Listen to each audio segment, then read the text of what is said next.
Hello दोस्तों, आप लोग कैसे हैं। हमारी आज की कहानी है फैसला। राजेश और रीता की शादी को 6 साल हो गए थे, लेकिन उनकी गोद अभी तक सूनी थी। डॉक्टर ने कहा कि रीता मां नहीं बन सकती, तो दोनों ने मिलकर एक फैसला लिया कि वो बच्चा गोद लेंगे।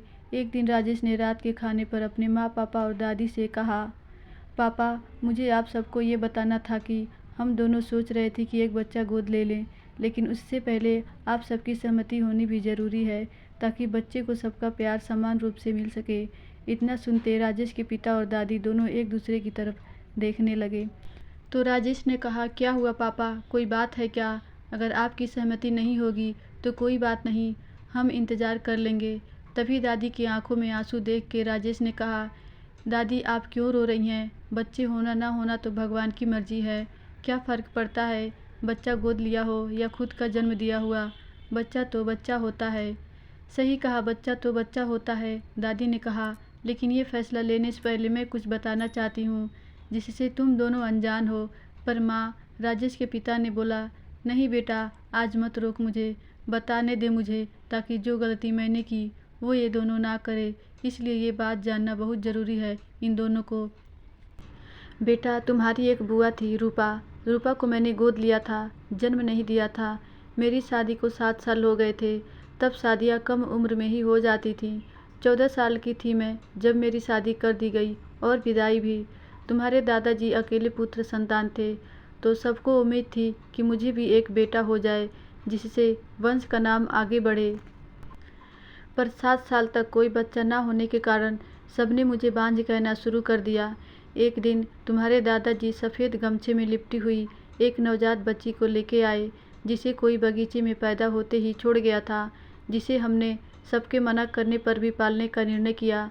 रूपा के आने से हमारे सूने आंगन में खुशियाँ आ गईं। धीरे धीरे पूरे परिवार ने भी उसे अपना लिया। लेकिन जैसे ही बिटिया 2 साल की हुई, मैं गर्भवती हो गई और तुम्हारे पापा को जन्म दिया। सभी कहने लगे, बड़े शुभ कदम है रूपा के। तभी कुछ 6 महीने बाद मैं मायके गई। वहाँ सब कहने लगे, अरे बेटा, अपना खून अपना ही होता है, पता नहीं किस जाति धर्म की है, और खून तो अपना रंग दिखा ही देता है। जाने कब कैसे ये बातें मेरे दिमाग में घर कर गई और मैंने उस नन्ही सी बच्ची से दूरी बनानी शुरू कर दी। लेकिन सच से अनजान रूपा तो मुझे ही अपनी दुनिया, अपनी प्यारी माँ मानती थी। मेरा ऐसा रूखा व्यवहार रूपा के प्रति तुम्हारे दादाजी को बिल्कुल भी पसंद नहीं था। रूपा धीरे धीरे इसी भेदभाव के साथ बड़ी होती गई। कच्ची उम्र नादानी की होती है। उसे बाहर के लोगों से पता चल गया कि उसे मैंने जन्म नहीं दिया, मैं उसकी सगी माँ नहीं हूँ।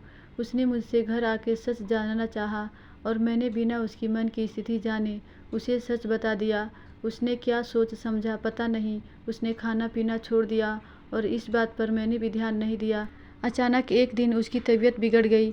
जब हम उसे अस्पताल लेके पहुँचे तो पता चला उसे ब्रेन हेमरेज हो गया, और 20 साल की रूपा हमें छोड़ के चली गई। उसके जाने के बाद मुझे उसकी डायरी मिली, जिसमें उसने अपने प्यार और तिरस्कार दोनों बातें लिखी थी, और आखिरी में ये बात तुम्हारे दादाजी को और मुझे अंदर ही अंदर कचोटती रही। तुम्हारे दादाजी को इस बात का इतना गहरा सदमा लगा कि 6 महीने बाद वो भी मुझे छोड़ के इस दुनिया से चले गए।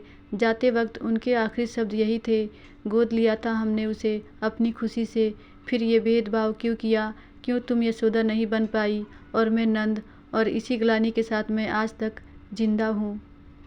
मैं अनाथालय में जाके महानता नहीं, बल्कि अपने किए हुए पाप का पश्चाताप करने जाती हूँ। बेटा, किसी को गोद लेना, निर्णय करना जितना आसान है उतना ही मुश्किल काम है।